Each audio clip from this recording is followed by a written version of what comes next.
Okay, I think we're live now, and I think I'm going to do a cloud recording as well. All right, shalom, everyone. I'm Brother Doug from the Awakened by Yahuwah Assembly. We have my mom, Sister Sharon. We got Brother Dennis, Brother Yahusha with us. We also have a guest, Sister Alice, today from Missouri. And we have Sister Shoshana as well, who's usually a guest on with us most Shabbats. Okay, so we are going to be doing 2 Samuel 3 to 5. I'm going to start us off here, so just bear recording as well. Here we go. 2 Samuel 3 to 5. All right, shalom, everyone. I'm Brother Doug. I do a lot of Yahuwah Assembly. We have my mom, Sister Sharon. We got Brother Dennis, the Septuagint to the left with us. We also have a guest, Sister Alice, today from Missouri. And then I have Sister Shoshana as well. Translation usually a guest on with us. So Shabbat. You have an echo going on. Okay, so we are going to be doing your actual 2 Samuel 3 to 5. I'm going to start us off here, so just bear. What was that, Sister Shoshana? Can you say that again? You have a major echo. Here we go. Your recorder 2 Samuel 3 to 5. Hey, shalom, everyone. I'm Brother Doug. I do a lot of. Oh. Yeah. Okay. Maybe I forgot. I must have forgot to turn off that tab. Thank you for reminding me. Okay, so that should be fixed. Okay, it's working fine now.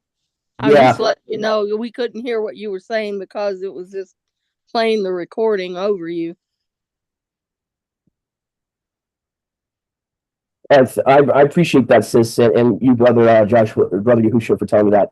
So like I was saying, I usually do parallel studies, and again, we did kind of a topic study last night. So if you want to know more about what is the Vulgate and all these different manuscripts, I recommend watching our study we did last evening for Sabbath evening, where I went into a lot of that. So you can find it on the channel, and let me actually send those that are probably new to our ministry, don't know about the ministry's link. So let me just send that to the chat here, just in case we got a couple of new people on.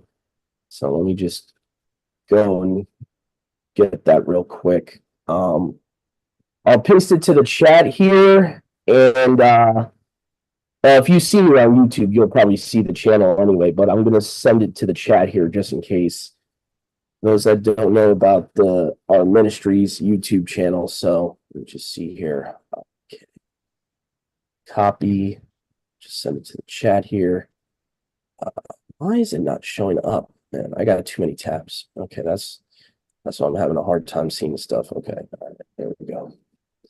There we go. All right, so anyway, we did a study last night dealing with the differences in the manuscripts. So you guys can check that out, and I kind of explain it. If there's any new people on YouTube Live, I can do a very short explanation.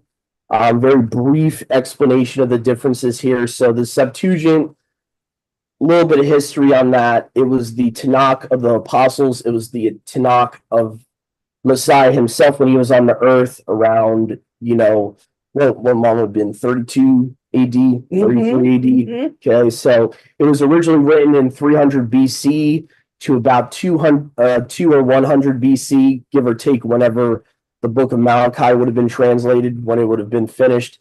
So also there was Apocrypha, supposedly part of the LXX, which was finished around the 1st century BC. So give or take, it took them compiling about 200-300 years to write the Septuagint, translated from the Paleo-Hebrew Tanakh.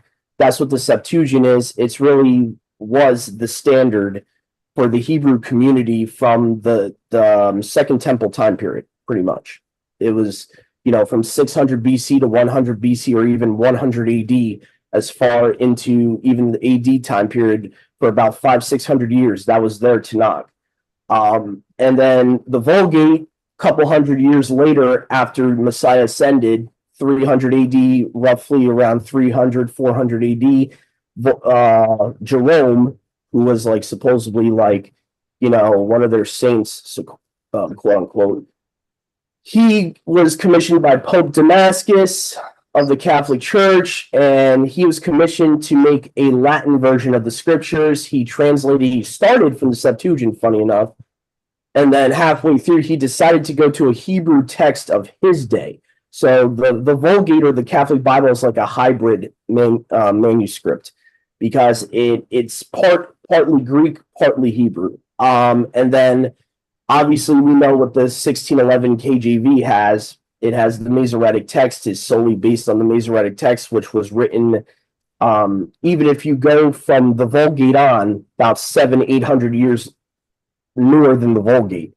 And it was basically reproduced. They tried their best to reproduce the original Hebrew that had been lost, that did not exist anymore. So they had very little that they could go by the time the Masoretic text came out. So that's a little short, brief history for new people to our ministry about why I use parallel studies. Sometimes there will be variances between the versions of the Tanakh that I usually test and do parallel studies. So anyway, I just wanted to kind of give a brief introduction. There is a video I did, like I mentioned last night. There's an original video I did explaining the differences of the manuscripts, that if you want more information and you're interested, check out What is the Septuagint video I did. It's like a 40-minute video. It's on my channel. I believe it should be on the live tab. Don't quote me on that. It should be on the live tab on the YouTube channel. But it should be called What is the Septuagint, Samaritan Pentateuch, Targums, and Peshitta. And it explains each manuscript one by one what they are. So we obviously don't have time today to go into in-depth, full historical view of those. But if you want, you could check out that video. Anyway, so... All right. 2 Samuel chapter 3. Now, I would request, just when I'm reading, everyone keep themselves muted. I would just request that, or I can help you guys do that. So once I'm done reading, you guys can hop in, or if you guys really need to ask a question on the record, just raise your hand. If you can't do that and you're on the phone, I just recommend you unmute yourself and just let me know you really have a question about what we're reading. If it doesn't pertain to what we're reading, I would just respectfully request that you wait until we're done reading. So anyway, all right, moving on. So 2 Samuel chapter 3. And there was war for a long time between the house of Shaul and the house of Daud, and the house of Daud grew stronger, continually stronger, but the house of Shaul grew continually weaker. And the sons were born to Daud in Hebron, and his firstborn was Amon, and the son of Ahinoam, the Jezreelitess. So Jezreel, by the way, sometimes prophetically as a title, you'll see Jezreel as like sometimes a prophetic name for Israel. And there was a place called Jezreel, by the way, in Israel. So it's also geographical. So verse 3, and his second son was Dalua, the son of Abigail, the Carmelitess, so she's from Carmel. And the third, Absalom, the son of Maacah, the daughter of Talmai, the king of Geshur. He's probably the most popular out of David's initial sons. He's like, everyone remembers Absalom, for multiple reasons. Mainly because, he has an axe to grind with David later on. And him and his dad never really seem to be on the same page. After a certain point, he seeks his dad's life multiple times. Anyway, verse 4. The fourth was Adoniah, the son of Haggith. The fifth was Shaphatiah, the son of Abital. The sixth was Ithream, the son of Daud's wife Eglah. These were born to Daud in Hebron. So these are all the children that were given to him in Hebron. And it came to pass, while there was war between the house of Shaul and the house of Daud, that Abner was governing the house of Shaul. And Shaul had a concubine, Rizpah, the daughter of Ul. Interesting name. or Yoel. And Ishbosheth, the son of Shaul, said to Abner, "You've gone into my father's concubine." So now there's a little bit of rivalry here. So the son, this Ishbosheth guy is warring with Abner and having contention with him. Abner was very angry with Ishbosheth for saying this, and Abner said to him, "Am I a dog's head? I have this day showed kindness with the house of Shaul your father, and with his brothers and friends, and have not gone over to the house of Daud, and to do you this, and do this day seek a charge against me concerning injury to a woman?"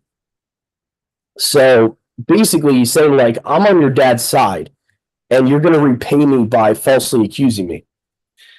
I will do thus and more also to Abner, if as Yahuwah swore to Daud, so do I not to him.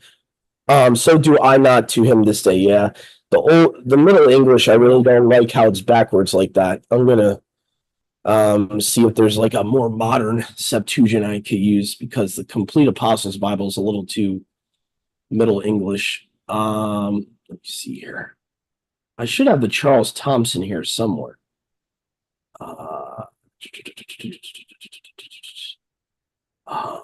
Could have swore I had the Charles Thompson on here. I might have to re-download it again. Let me just see here. I'll try the Brentons for now. I don't think the Brentons is that confusing. Let me see here. I'll just try that. Okay.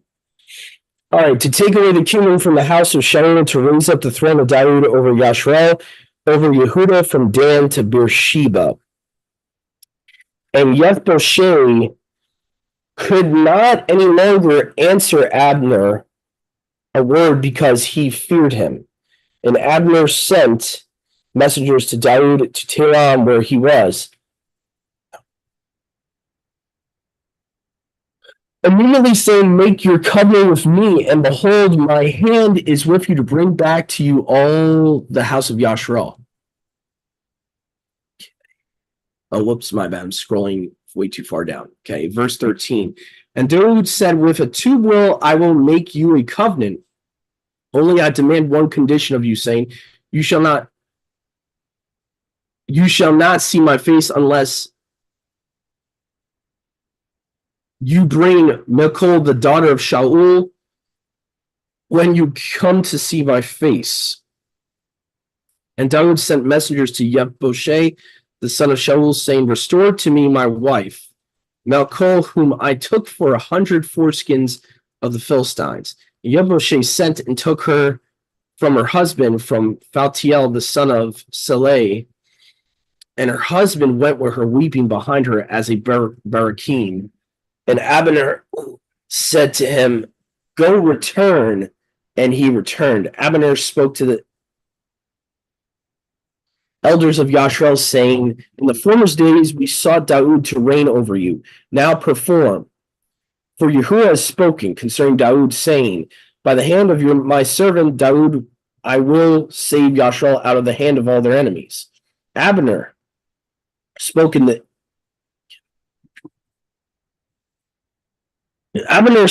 ears of Benjamin.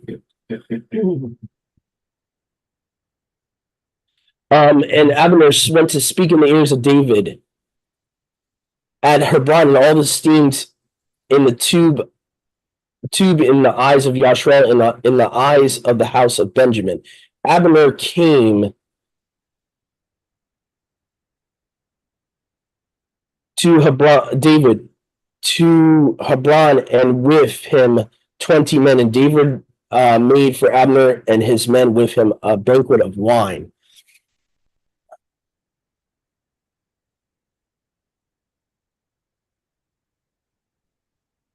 And Amestris said to Daud, "I will arise now and go and gather to my master, the king of Yashrael, and I will make with him a covenant. And you shall reign over all whom my soul desires." And Daud sent away Abner, and he departed in peace.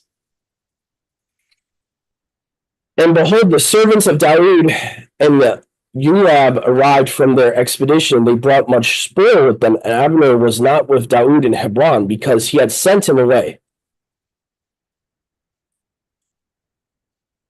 Okay, sent him away, and he had departed in peace.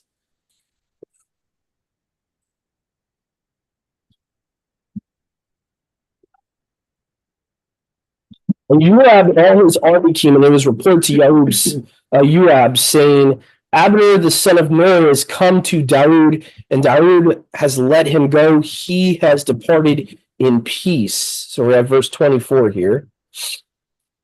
And Joab went in the king and said, What this you have done? Behold, Abner came to you. Why have you let him go? And he has departed in peace. Now, you not know the mischief of Abner, the son of Ner, that came to deceive you, to know you're going out and you're coming in, and to know all the things that you do. And Joab returned from Daud and sent messengers to Abner after him. And they bring him back from the well Sarim, but Daud knew it not. And he brought back Abner to Hebron, and Joab caused him to turn aside from the gate to speak to him, laying wait for him. He smote him there in the loins, and he died for the blood of Asael, the brother of Joab.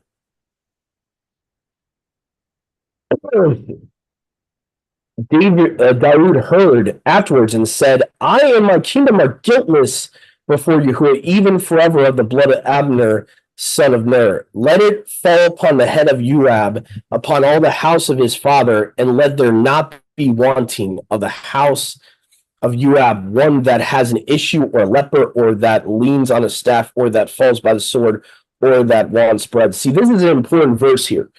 I know a lot of people, they look at the New Testament alone in the Beatitudes, that, that's what the church calls them, the Beatitudes, Matthew 5. And they'll say, well, Yahusha says this, don't curse, and this and that, don't curse anyone, right? Daud just cursed someone, and Yahuwah is not considering that evil. So what we have to realize is the context of Matthew 5. A lot of that, I personally believe, it's in the context of persecution. It is not in the context of you never curse anyone. It's not in, and a lot of that too has to do with your enemies. But if you really think about it, Joab was not Daud's enemy. He wasn't. Joab was acting wicked, and Daud cursed him for acting wicked. And we don't see Yahuwah ever saying that was wrong, don't do that. So I'm just saying it's important to take what Yahusha says in the Brit Hadashah in the context of the Tanakh. He can't contradict himself. He's the living word. That means he's every word from the Old Testament too. Go ahead, Brother Yahusha. To that point, you would also have a lot of examples of the prophets cursing people that are acting wickedly. You have, I think, one of the prophets, I forget who it was, but you had the kids that are coming out and laughing at him and calling him Baldy and whatnot. And I think that he said something, and the bear comes out and eats them. Yeah, that's Elisha for context. Right. Yeah, I think it's Elisha, the servant of Eliyahu. That happens. Right. Mm-hmm. Yeah, that's right. Mm-hmm. Perfect example. So, I wanted to correct myself. It's not from the Beatitudes, it's actually from Paul. Now that Yahuwah just reminded me, that is from Paul. Barak, don't curse.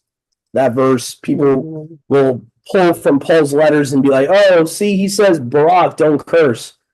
If that's the case, then you got to throw out like 80% of the Tanakh.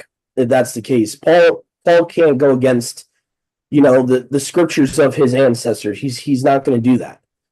So that's another problem too with Paul's letters, is we still have a Christian. I'm trying to say it as politically correct as I can right now. A Christianese understanding of his letters. So then when we come to this, we get confused or think that there's a contradiction when there's not. Paul, a lot of times, Paul, you also have to look at who the audience is he's talking to.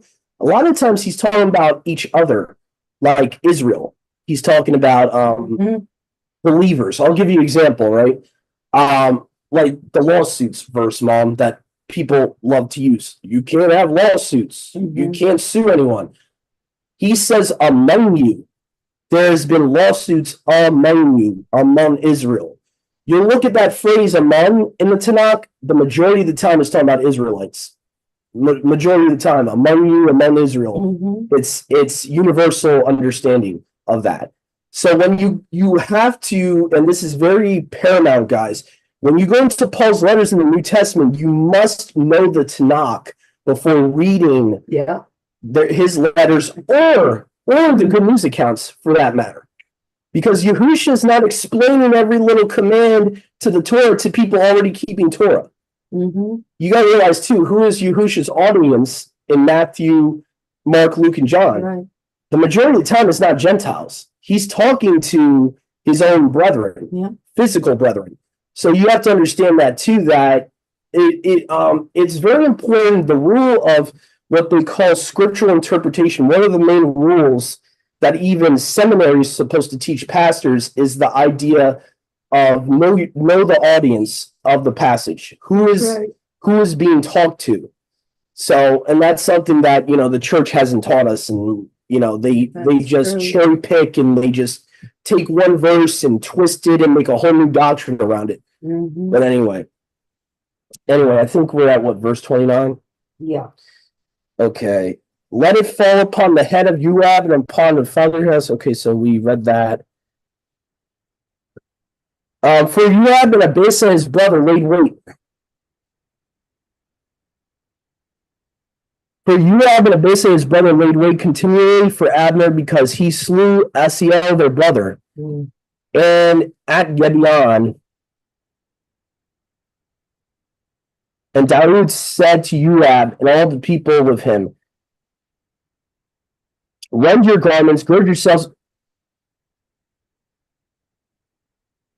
with sackcloth, and lament before Abner. And King Daud followed the bier.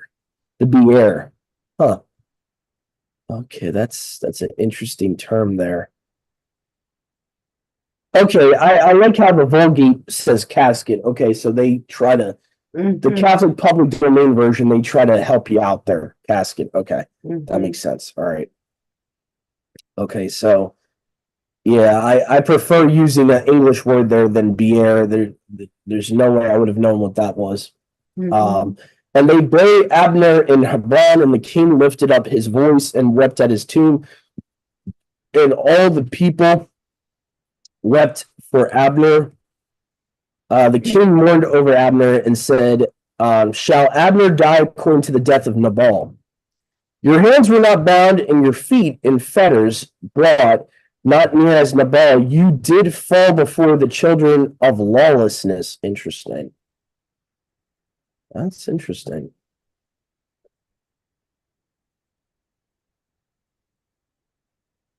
It's a little interesting difference in wording there. I just want to write that down real quick, a little note there. Sorry, guys. Apologize for the background noise there. So this is before the children of lawlessness, the LXX says. So this is interesting. This would be 2 Samuel 3:34. For the children of lawlessness. I just wanted to make a note of this because sometimes we do LXX versus Masoretic text studies, so I just wanted to make a note of that. Oh, go ahead, Brother Yahusha. I'm not seeing the difference there. What are you talking about? The verse 34, we're at the very end. The other versions will say, and all the people wept again over him. Right before it seems to say the same thing right before, though. Okay. Because I'm seeing in the Vulgate in the Septuagint right at the end where the Vulgate has it in the middle of the verse. It says, but just as men often fall before the sons of lawlessness, so you have fallen. I don't see that in the. Oh, never mind. You're right. You're right. Never mind. It's in the middle. Yeah. While we're doing this, all the people wept over them. In the Septuagint, it's the next verse, 35. Yeah, it's weird. Okay, sometimes that happens. I apologize, everyone. Sometimes the verse numberings are a little off, and sometimes they'll put it in the very next verse. Okay, so that's my bad. My bad. All right. Okay, verse 35. And all the people assembled to weep for him, and all the people came to cause Daud to eat bread while it was yet daylight, yet day. That's a perfect example of knowing the difference between a full day and daylight. And Daud swore, saying, Allah, do so to me, and more also, if I eat bread or anything else before the sun goes down. This is a perfect example. People will say, oh, there's only 12 hours in a day. This is a perfect example. He's using the word day not as a full day. He's using the word day as in daylight. So there's a difference in scripture. The word day in the Greek can be used as daylight or a full 24-hour period. This is where people don't realize that. So it's important to know that when you're looking at the Strongs and stuff, day doesn't always mean trying to equate the word day as only a 24-hour period. Sometimes it's talking about the daylight hours. From sunrise to sunset is the daylight hours when it's still day or daylight. So anyway, just want to explain that. So that was, and actually I might want to write that down because that's probably going to be a future study. Eventually I'm going to want to do to explain how we know scripture shows that there is 24 hours in a day. So I'm going to write that one down. Verse 35, chapter 3, while it's still day before the sun goes down. So, okay. And all the people heard it, and everything that the king did in the sight of the entire people was pleasing to them. Okay, verse 37. That was 36 right there, and all the people took notice. Okay. So all the people and all Yasharal perceived in that day that there was not of the king, that it was not of the king to slay Abner, son of Ner. And the king said to his servants, know ye not, a great prince is this day fallen in Yasharal, that I am this day a kinsman, a subject, but these men, the sons of Suriah, are too hard for me. I guess he's talking about hard-hearted. Yahuwah reward the evildoer according to his wickedness. And again, Daud is speaking a curse. He's saying reward him for according to his wickedness. So you could even, I guess it would be a strong man's argument at that point, but technically that's him cursing the person that did that. He's saying let him reward him for his evil doing. Go ahead, Brother Yahusha. There's an interesting difference in that last verse. You see it? Too harsh for me.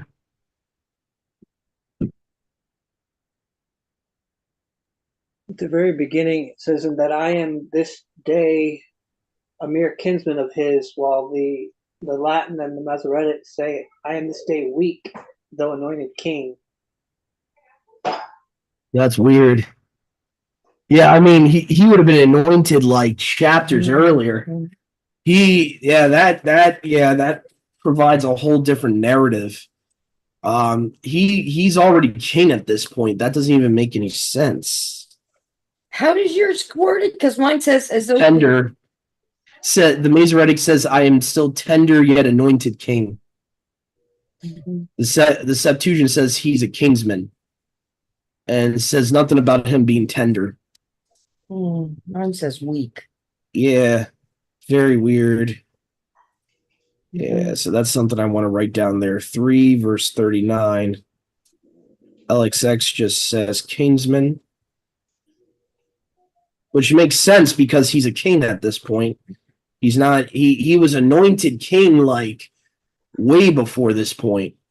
So that just, the wording there doesn't make sense. And tender, I don't know why they add the word tender there.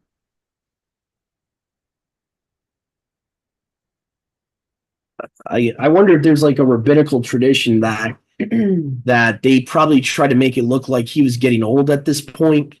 I don't know. Maybe that I think he was being humble. I think he was being a little bit humble. Well, tender and weak, mom's not humble. That's a completely different. Like tender would be you're weak, physically weak. Like you're fasting and you get weak, or you're through battle, and like even in the Hebrew, tender and humble are two completely different words. So there, unless the translator is screwing up there, you have a whole different meaning there. And even the King James translated it as weak, that Hebrew word. So if King James translators are correct, you have them making it look like, he's weak, he's physically weak, and even though he's anointed king, like it's a weird phrase to add in there. It's very weird. And like I said, he would have been anointed way before this. If you read the whole book of 1 Samuel and 2 Samuel, he's anointed way before this point. Go ahead, bro. Hey, Achashverosh wanted to say something. Could it mean that maybe just his demeanor on that day was like he was at a vulnerable state, kind of like maybe, humbled or kind of like weak in mind, not himself, like his demeanor? I guess it's a possibility. I guess the only reason I side with physical weakness is mainly because I know in Hebrew and Greek it's very specific. When it's talking about a humble state, usually for example, in Leviticus, I think 16 and 23, they use a different Hebrew word and Greek word, like anah. Anah means a repentive, humble state. So I would find it very weird, and maybe I'm wrong. Maybe the Hebrew word is anah there, but if it is, then we have a translation issue because the way it's being translated, it would give the reader, I guess, the appearance that it's talking about his physical weakness. This day weak. Yeah. This day weak. Yeah. Though that's anointed king. That's what all of them say. Yeah. It's weak, or it will say tender.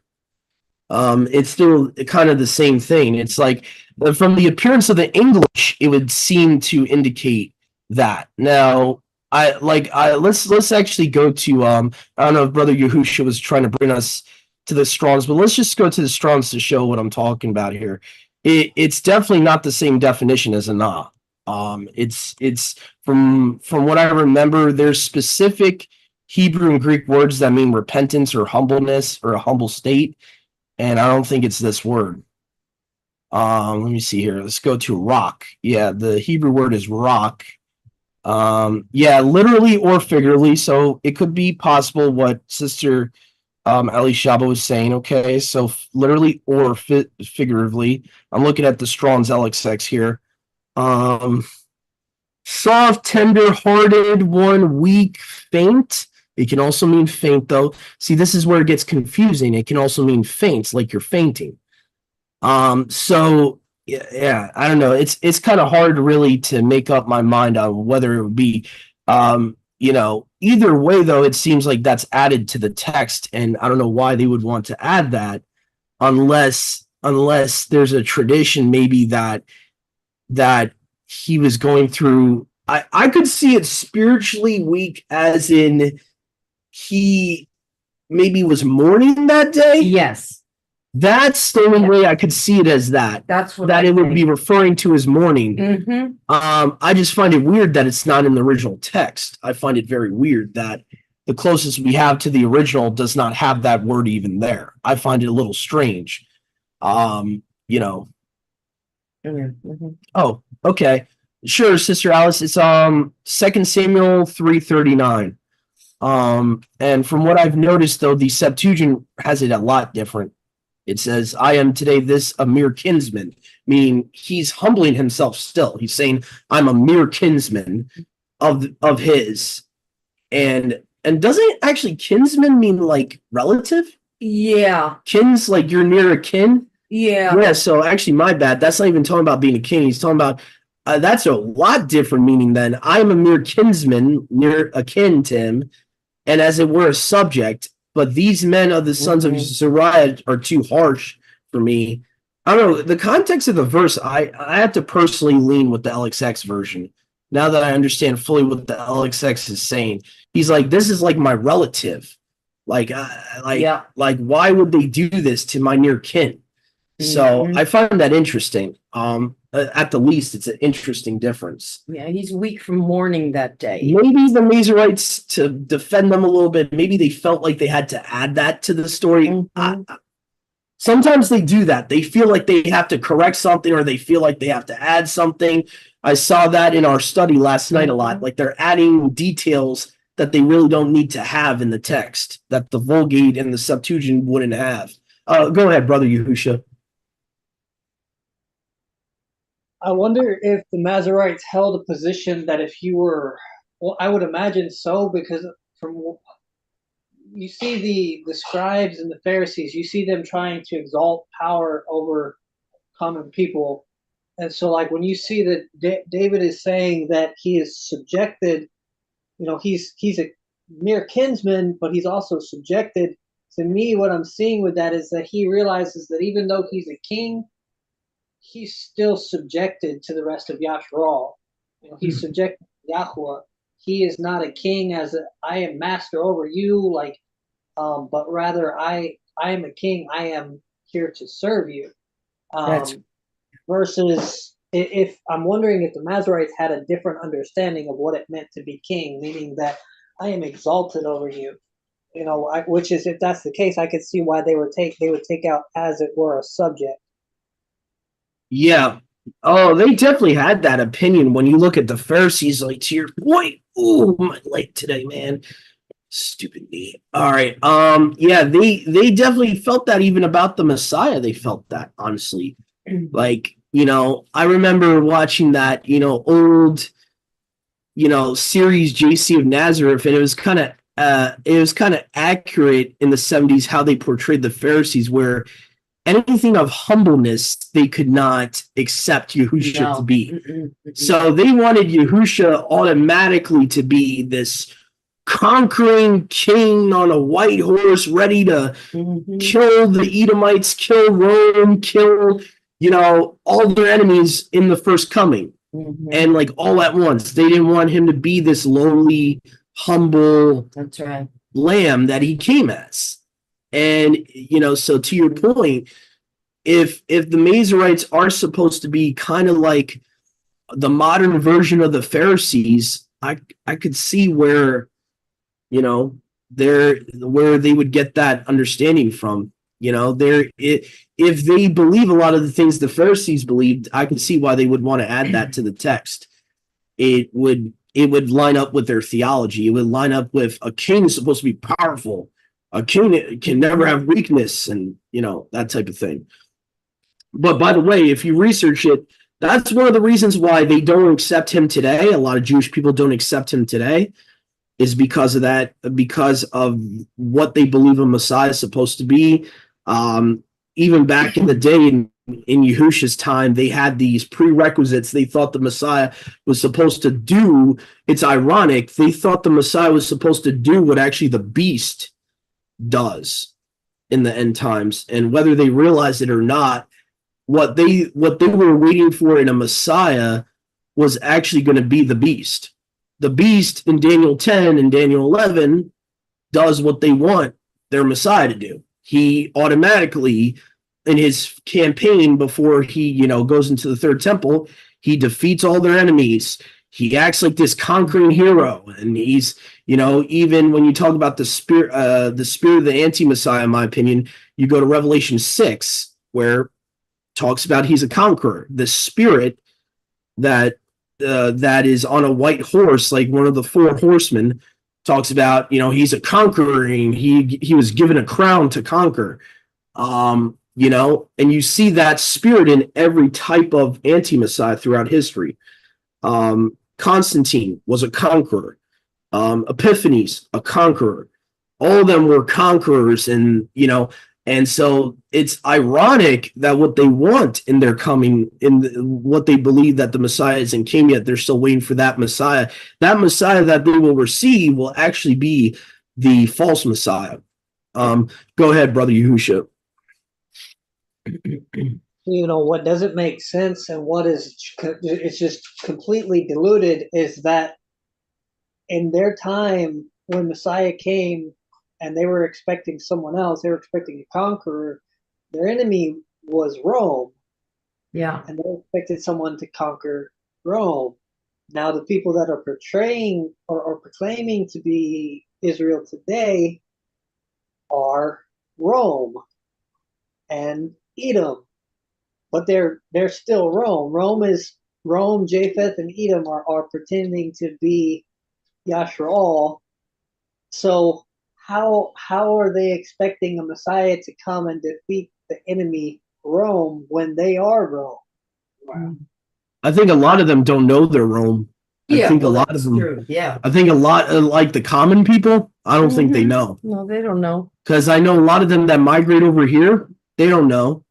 They're unknowingly not realizing it. They actually think they're quote unquote from either Judah or Levi. A lot of them that I've talked to, they think that. They really think that in their heart, in their mind. They really don't realize it.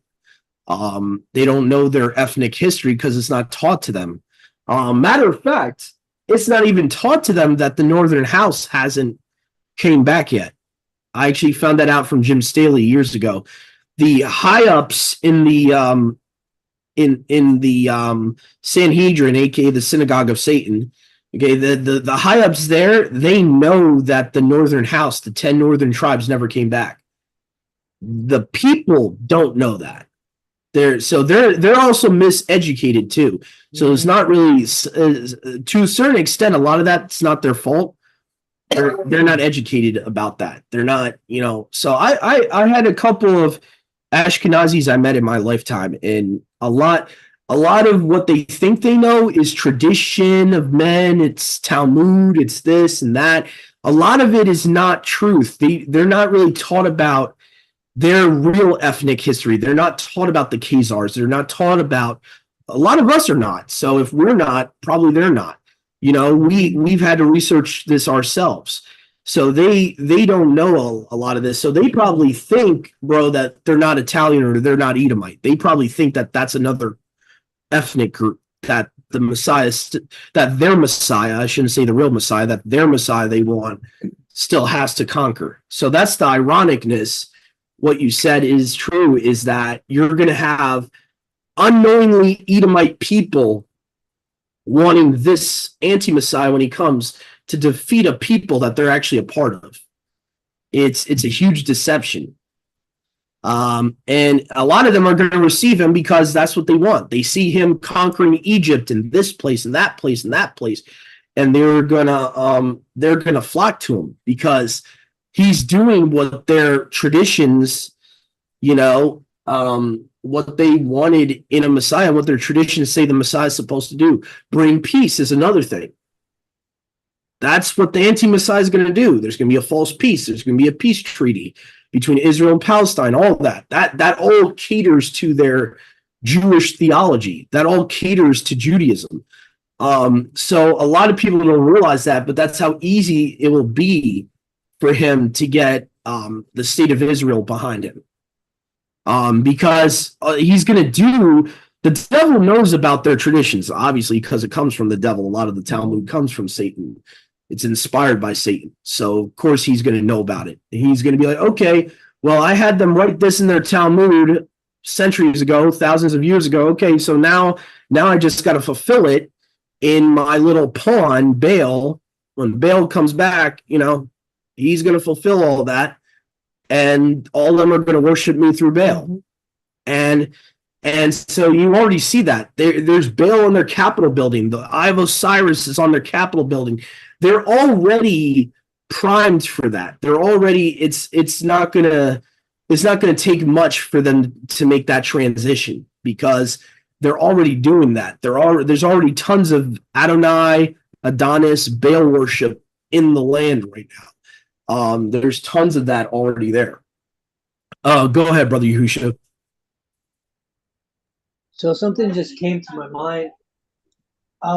I've looked at these prophecies and wondered how can this refer to a false Israel when it seems to be talking about the real Israel. And what just came to mind is that you not only have false, fake Israel rejecting Yahusha and being Talmudic and whatnot, but you also have native borns that native Yahudim that are turning away from Yahushua and rejecting him and going back to Tanakh only. So I wonder almost if, yes, he'll use the people that are in the land proclaiming to be, but I also wonder if he will take the native branches that are now rejecting Yahusha and also rejecting Yahuwah. They think that they're only accepting Yahuwah, but in rejecting Yahusha, they're rejecting Yahuwah. And I wonder if he is going to give them what they wanted back in that time, that he'll subject the Gentiles, he'll subject the Ashkenazis to them, he'll allow them to reign in the land, not the Ashkenazis, but these physical Yahudim. Bring them back into the land, give them power over their enemies. You see what I'm saying? Does that make sense? Because you have more and more native borns that are rejecting Yahusha by the day. I hear talking in the background from somewhere. I can't do anything about that. Okay. Sorry, I didn't mean to sound short. I apologize. Yeah, did you hear everything he said? Because Yeah, I I did. had to take a short intermission a couple minutes ago. Trying to reword it. I got the last little bit of it though. I can reiterate. So by the day by day, you have more and more native branches that are rejecting Yahusha and going back to Tanakh only. They think that they're turning back to Yahuwah, but they're rejecting Yahuwah when they reject Yahusha. Native branches that are doing so, and a lot of these prophecies, I've wondered in the past, how can this be pointing to fake Israel? When it seems to be talking about real Israel. And what I'm wondering is that when the beast comes, rather than having this deal with fake Israel, he has this deal with these native branches, because you have tons of Black Hebrew Israelites that are in the land to this day that have gone back to the land. What if he comes and he becomes that so-called conquering king that they wanted in the first century? Not Ashkenazis, but the native branches that are in the land that reject Yahusha. And he gives them power over his enemies, and that he makes that deal with them, not with fake Israel. It's possible, and it's possible. I think that both groups are really going to end up serving him together. He might try to make a peace treaty. I think he's going to make a peace treaty personally with the whole world, actually. So he'll probably get both groups to somehow agree.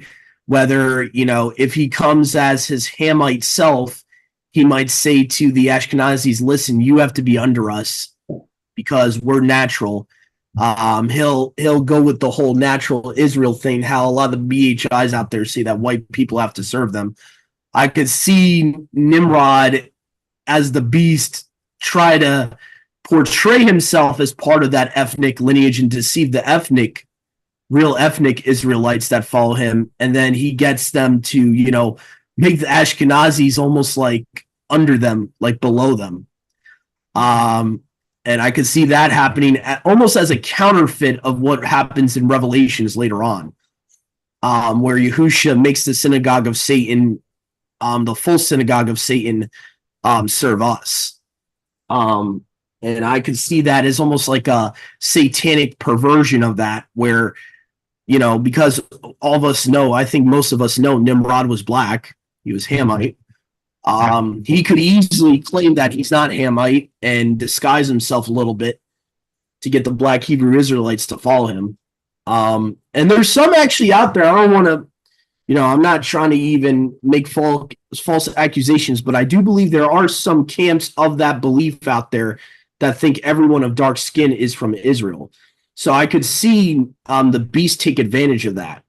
And because I've talked to other well-meaning believers that will say that. They'll say, like, all of us, like, some don't even make a distinction between the Ethiopians and the Israelites. Some actually think they're all Israel. So that could be a way the anti-Messiah takes advantage of that. Be like, oh, okay. So they'll think that I'm one of them. Then he gets them to follow him, and then he tells them, listen, you're going to make slaves out of those Ashkenazis over there. You're going to make slaves out of those Khazars, and they're going to follow us. And I could see him find some way, shape, or form to get them together, to easily get them to all fall in line to him, as a counterfeit of what Revelations 2 and 3 says. So I can almost see that happening,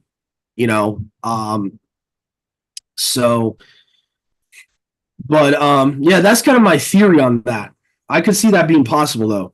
I could see that being possible, that though a lot of the natural branches that reject the New Testament will eventually follow him. He could even lie to them and say, and mimic their own theology and say, oh, guess what? I am a son of David.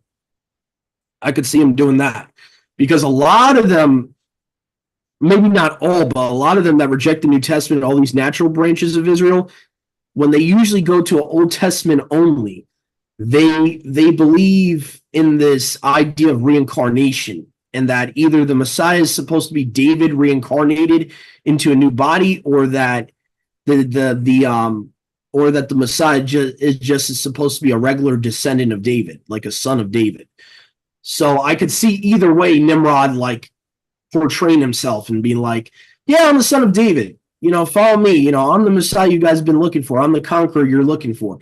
And they would follow him right away, especially the fact that a lot of these natural branches have been deceived to think that Yahusha and JC are the same person. So they look at this, Greco-Roman, Caesar Borgia, and try to equate him with Yahusha.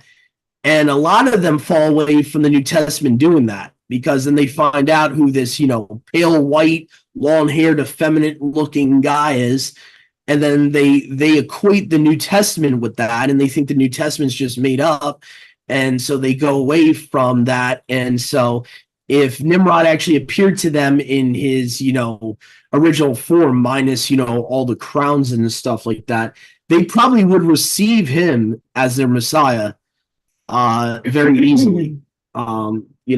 Just a thought. But, I could definitely see that happening. So, anyway. Mom, would you like to do chapter 4? Sure. This is a neat chapter. It brings in the story about Jonathan's lame son that David promises that he'll always have a place at his table. Okay.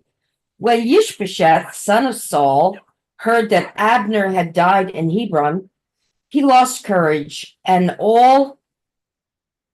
Excuse me, I lost my place. Now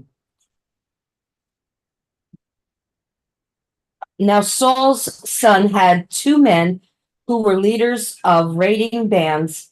One was named Baanah, and the other Rechab. They were sons of Rimmon, the Beerothite, from the tribe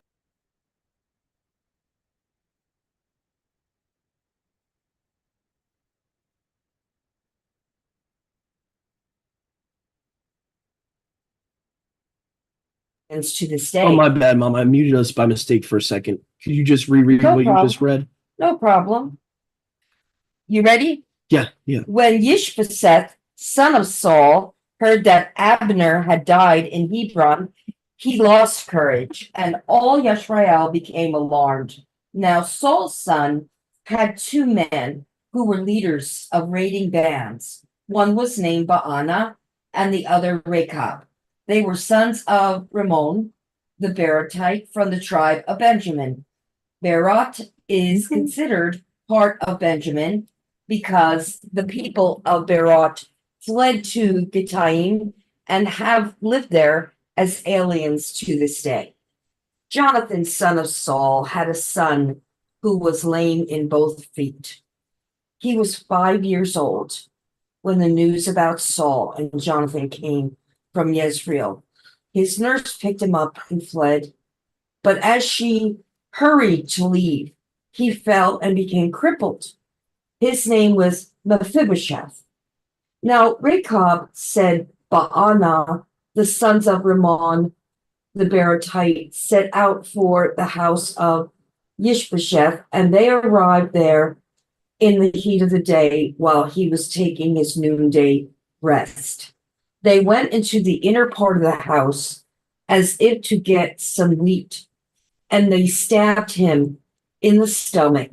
Then Rechab and his brother Baana slipped away.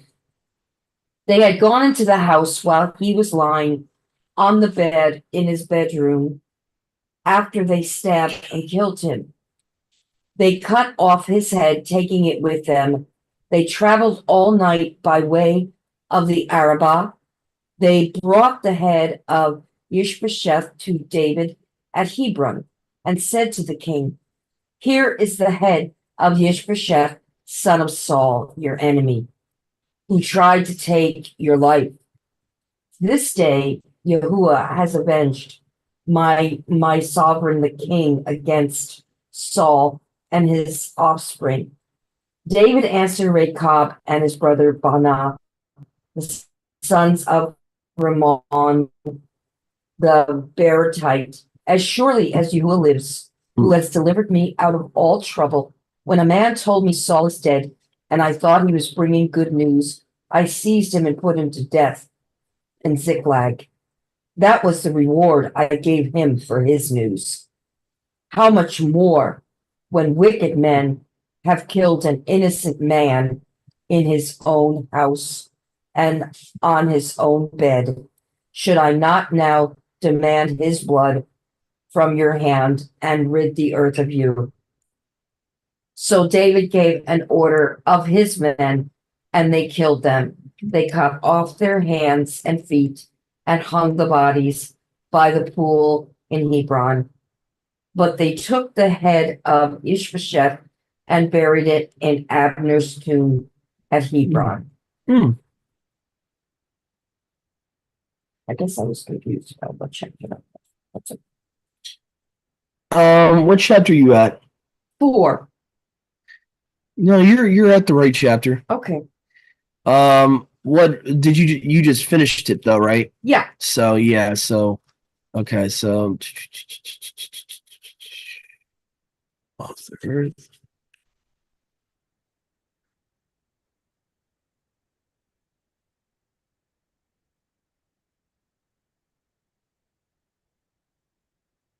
Okay, yeah. There's not, it's pretty much self-explanatory. There's a pretty short chapter. It sounds like though, well, you have Yoash or Joab is trying to claim that he did it for David, the guy he killed for David. Yeah. Yeah, that happens a lot. He's seeking vengeance for himself, and then when Daoud like confronts him about it, he wants to act like he did it for him. Right. And the reason is because Yahuwah says in his word, don't avenge yourself. So Joab is trying to like find gray areas in the Torah and trying to like, it's almost like he's deceiving himself. He's like, I'm killing this guy for me, but no, I actually did it for the king when he asked me. Go ahead, Brother Yahusha. I could also see them in doing this. He mentions the guy that came and told him about Shaul, the Ammonite. I think he was an Ammonite that told them about Shaul. I see this as these people that are trying to climb the ranks. They're trying to earn favor to, like, hey, I killed this guy for you. Like, make me, put me up here type deal. Yeah. Kind of like Haman. It's like the spirit of Haman, how he would act with Xerxes. He's like, yeah, I really did this for you. You should give me a higher esteemed honor and give me a higher position. Yeah. Yeah. When you read the story of Esther and even like certain, I would say certain, what was the Pure Flix one called? It was called just the Book of Esther. Yeah, the one that we watch is the Book of Esther. There is one called A Night with the King, but that's not the one we watch. We watch a really good rendition of the it's interesting how they portray Haman. They portray Haman as like this evil, just very evil, manipulative, trying to get on Xerxes' good side, while he really wants to stab him in the back. And it's kind of funny. This is just a little off-topic comment, but it's kind of funny. I recently found out that the certain rabbis were trying to make Haman out to be a descendant, I think, of the Ammonites. I looked that up. It's very weird. In their rabbinical tradition, they try to claim he's an Ammonite descendant, and that's why he hates Esther and all them. But in actuality, he was a Macedonian. If you look at the Greek version of the Book of Esther, it tells you his ethnicity.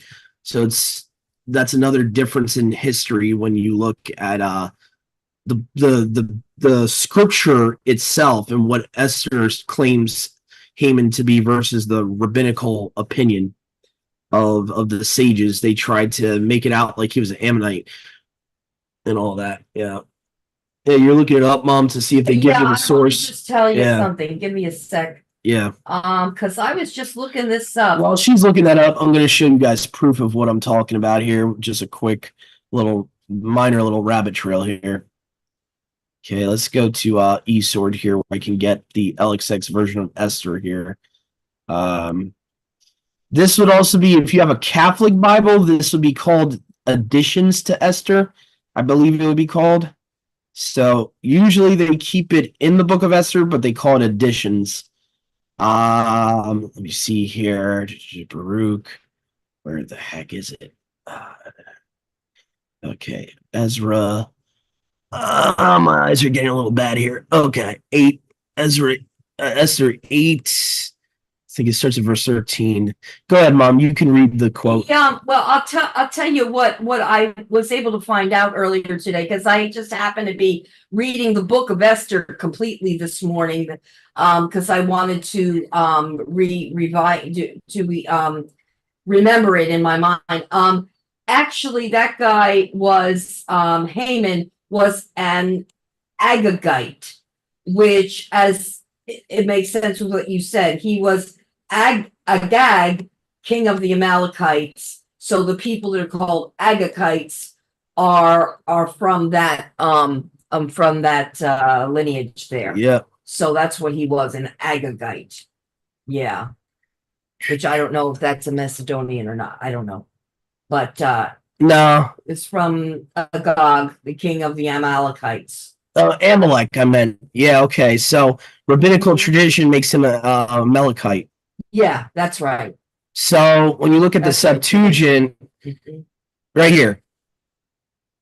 So in the additions to Esther here in verse 13 of chapter 8, it says, "For whereas Haman, a Macedonian, the son of Amedethe," so even gives you his dad. Very good. So this is in the additions to Esther. Like I said, if you had a Catholic Bible, it would be called additions to Esther. If you had a Septuagint, it's just included in verse 13 of chapter 8. It gives you the whole letter that Xerxes wrote.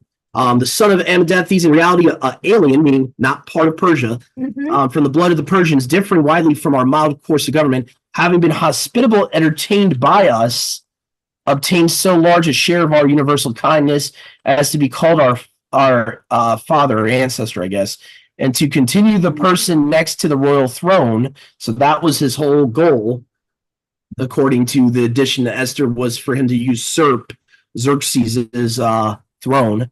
Reverence of all, he, however, overcome by the pride of his station, endeavored to deprive us of our dominion and our life, having by various subtle artifices demanded for destruction both Mordecai, our deliverer and perpetual benefactor, and Esther, the blameless consort of our kingdom, with their whole nation. For by these methods he thought, having surprised us in a defenseless state, to transfer the dominion of the Persians to the Macedonians. By we find that the Yahudim, who have been consigned to destruction by most abominable of men, meaning Haman, are not malefactors, but living according to the righteous of laws, and being sons of the living Alua, the Most High and the Mighty, who maintains the kingdom to us well as to our fathers, the most excellent order. You will therefore do well in refusing to obey the letter sent by Haman, son of Amestris, because he has done these things, has been hanged with his whole family at the gates of Susa. Almighty Alua, having swiftly returned to him a worthy repayment, we enjoin you then, having openly published a copy of this letter in every place, to give the Yahudim permission to use their own lawful customs and to strengthen them, that on the 13th day of the 12th month of Adar, on the selfsame day, they may defend themselves against those who attack them in a time of affliction. For in the place of destruction of the chosen ethnicity, Almighty Alua has granted them this time of gladness. Do you therefore, among your notable feasts. Now notice how it says Yahuwah has granted them. It does not say he's commanded them. There's subtle difference there. Because I know some people in Jewish circles will say this is a commandment. It says he's granting them time of gladness. It's not saying, thus says Yahuwah, you must celebrate Purim and all that.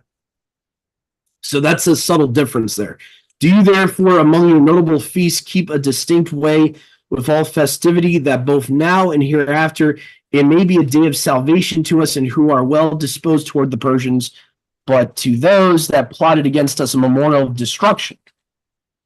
So then it goes on and on and on. So, but this is a very important, like, big paragraph that the Masoretic text left out. Why?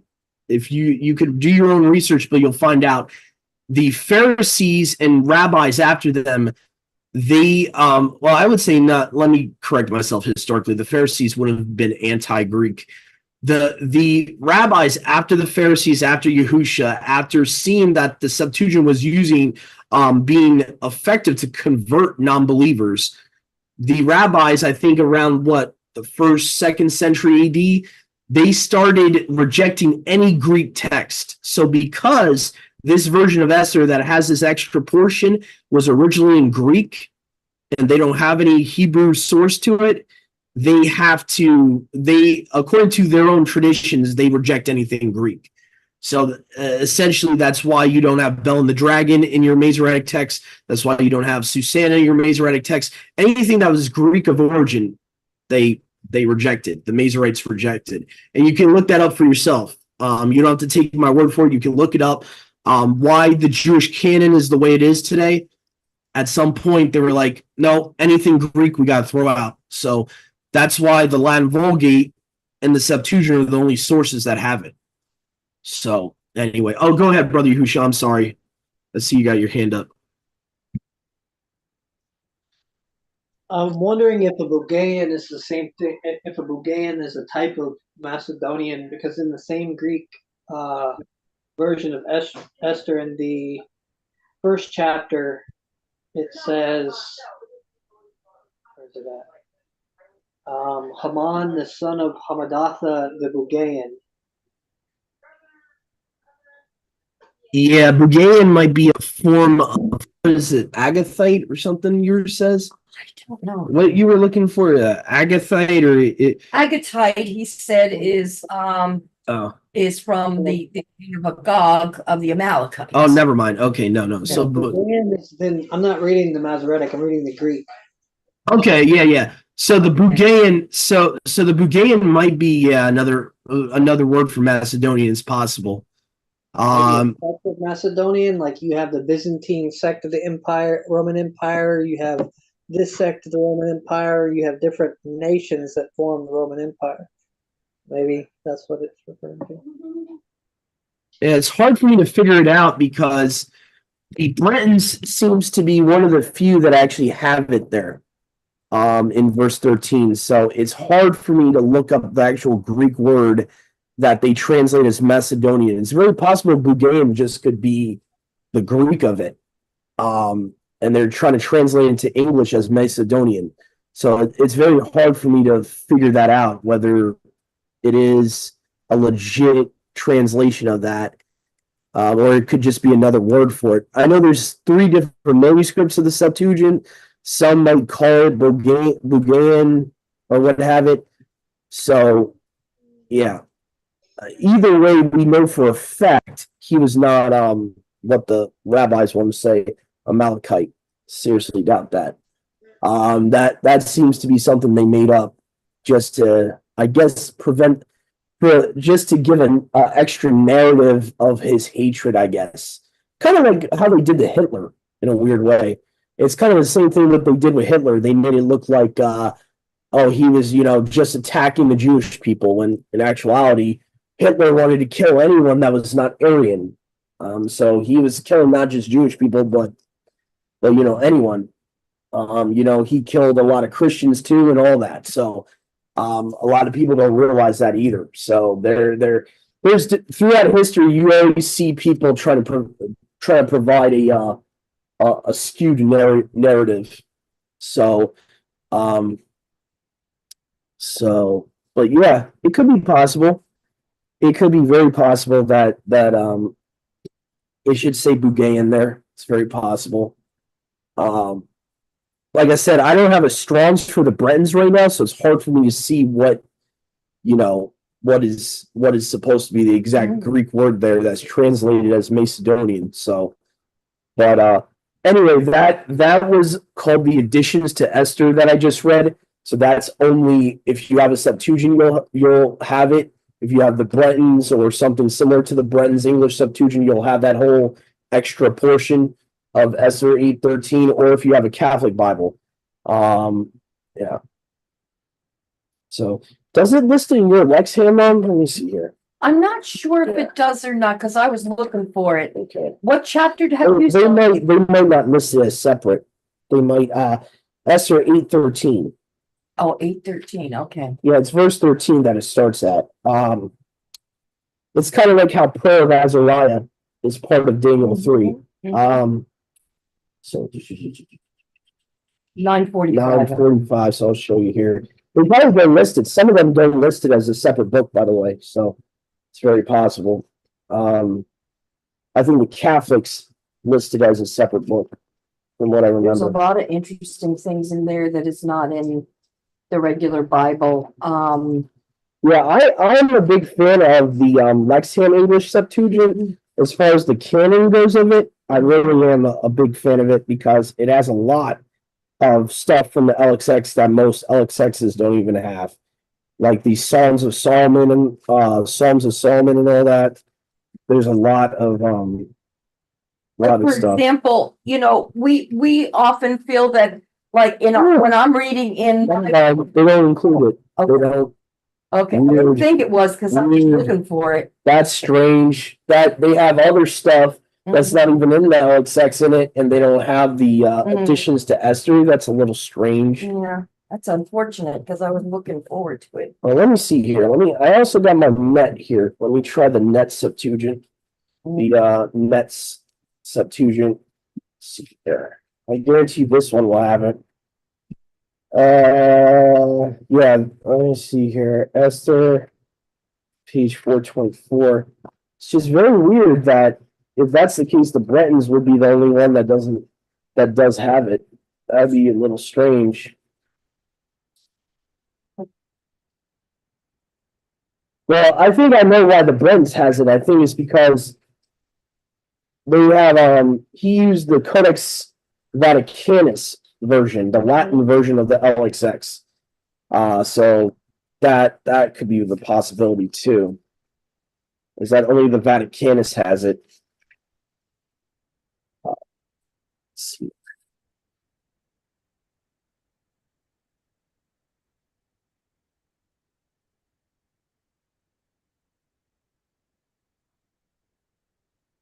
Hmm.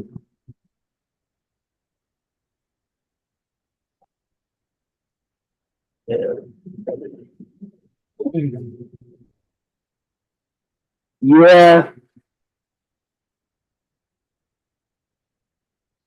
Oh no, okay, they do. It's good. weird. It's I'm coming in with another phone. Can you let me in on? yeah, I got you, bro. So I'm trying to see how they do it here. It seems like they put it later on afterwards. Certain editions. They got like this E in parentheses here, and then it starts at verse 22. I think what they do is they combine it in the later part of the chapter. So it's say like alpha, and then it has like the old Greek on the left, and then it has the alpha side by side. So that's what I like about the net. They do two editions of the Septuagint side by side. It's really good for a parallel study. I really recommend the net for those that are looking for a Septuagint. The New English translation of the Septuagint. I think it was done by Oxford Press. So when it's not Shabbat, you can look into that. But I really think they did a great job in this one. So it seems like now what they did with this one, instead of putting at verse 13, they put the extra part of the actual letter that's in the Esther editions. I think they put it from like verse 22 on. So their edition would have more than like 22 verses.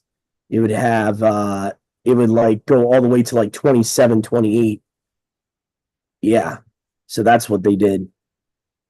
So the only two Septuagints I've seen it included on is like this one and the Bretons. If you have the Tom Horn Bretons or any type of Bretons, it would have it included in Esther 8:13. Or the Catholic Bible should have it.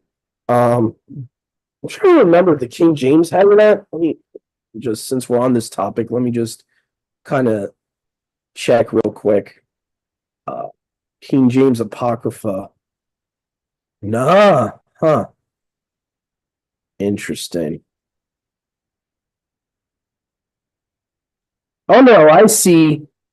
Ah, okay. I see what the King James translators did. They included it as part of 16. That's interesting.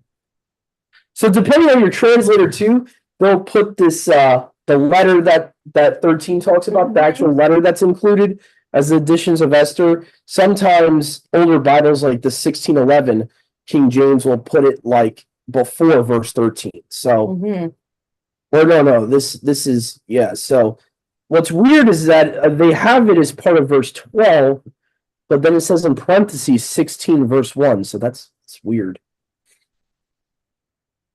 And that's a whole other topic for a whole other day, but the Masoretic text also claims he was I forget which one claims which. I know one version claims his name is Xerxes, and then the other is Artaxerxes. They're actually two different kings at two different times in Persia's history. So that gets really skewed as well too when you compare the Greek and Hebrew versions. Go ahead, Brother Husha.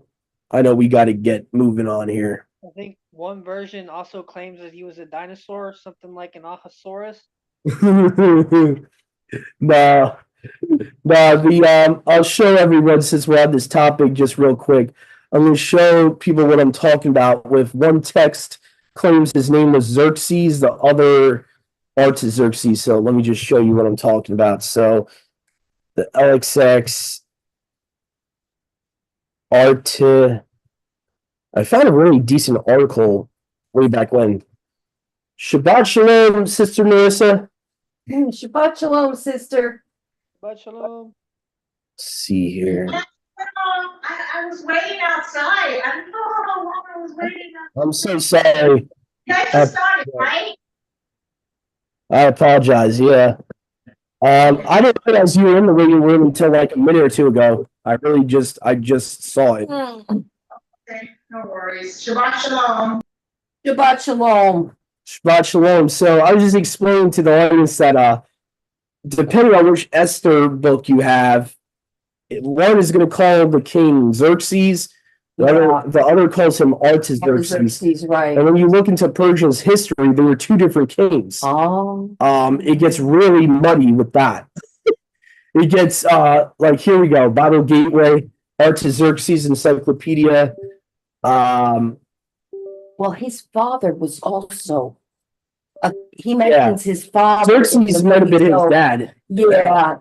Go ahead, Brother Yahusha. I'm sorry about my thumb drive keeps popping up. If you go right up to right above that where it says King Xerxes, it also calls him King Ahasuerus. See what I mean?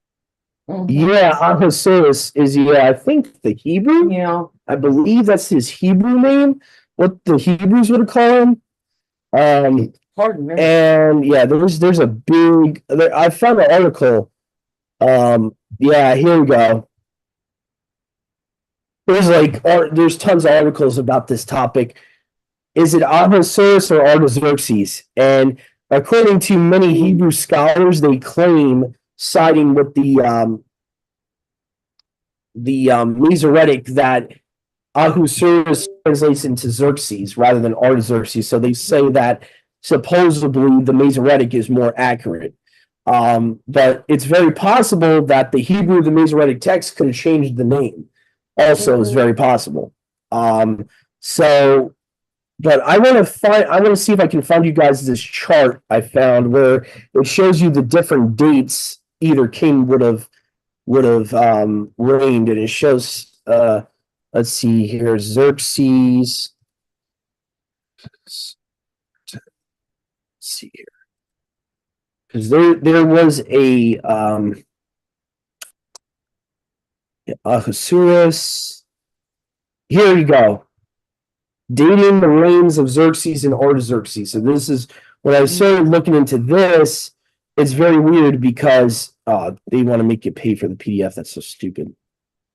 That's so stupid. Let's see here.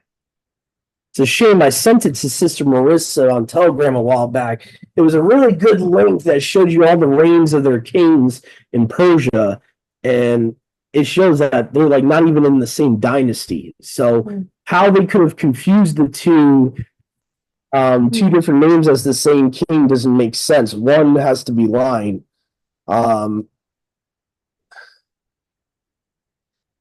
So according to this, it says, this is from Biblio Iranica.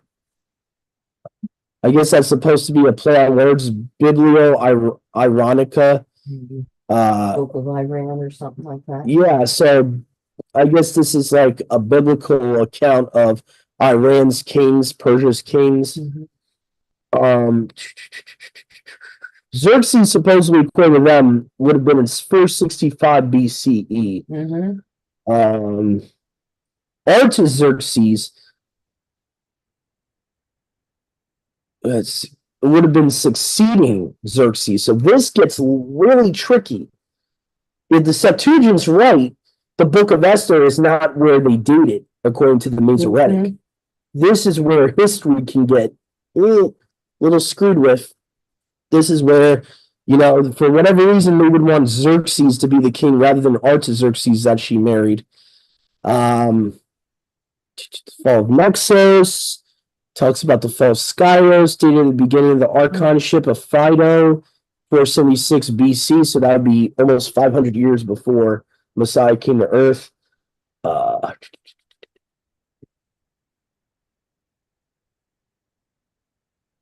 The death of Artaxerxes first is fixed precisely. 424 is his death. So Artaxerxes would have been, I guess, maybe 450, 440, 450 BC? Yeah. So, I don't know. I might have to side with the Septuagint that is Artaxerxes. That seems way more around the time period of when Esther would be. Because Esther, Mom, she wouldn't be that early. No. That 465 BC, that's kind of early for her book to take place at that time. Yeah, I think it is too. I think it's Yeah, I don't know. later. I smell a cover up. I smell something going on there. Go ahead, brother Yahusha. But I'll send you guys this link to look into for yourselves. I would like to for another time, but I'd like to like look into. I'd definitely like to figure out if he was. What I was looking at right now, it seems that Artaxerxes was a son of Xerxes. But Yes. I would imagine there were multiple Xerxes, and I want to know which Xerxes was this Xerxes and which Xerxes was the Xerxes in 300. He even mentions his father in that movie. Yeah, yeah.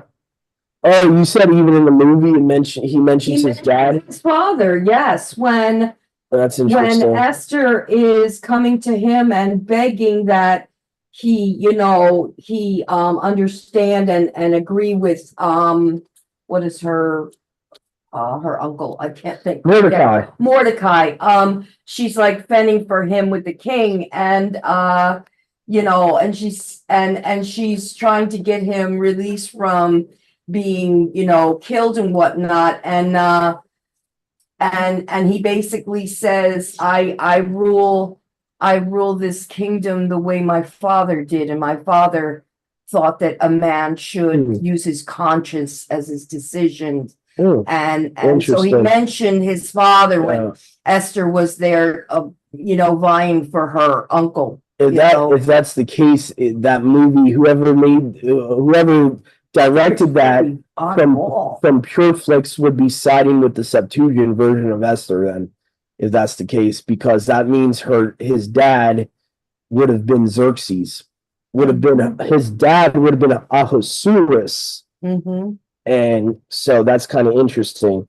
Rather than, because what's weird in the Masoretic version is it doesn't mention his dad, it doesn't mention anything like that. Yeah. So it seems to try to some of these movies are on the ball. Promote a narrative that Xerxes would have been the son rather than the father. And that's kind of interesting if that's the case. So yeah, but this link I really recommend. It talks about the first king would have been somewhere around 469 to 75 BC, 475. So yeah. Oh, thank you, sis. You sent a link here. So now this is on a different but related topic. Is Esther his wife? Amestris. No, So that's another good article to look into. This article it seems to be pulling from Ezra to find the identity of this Xerxes. What does it say? It says in Ezra 4, 6, in the reign of Achashverosh, in the beginning of his reign, they wrote an accusation against the inhabitants of Judah and Jerusalem in the days of Artaxerxes. So it pulls from Ezra 4, to 7, and seems to say that this Achashverosh was another name for the Xerxes of Esther. Simon. It shows the linguistic connection between Xerxes and Achashverosh. He gives you all the dates. Yeah, that's neat. I was just trying to show my mom the chart here that I was talking about from before.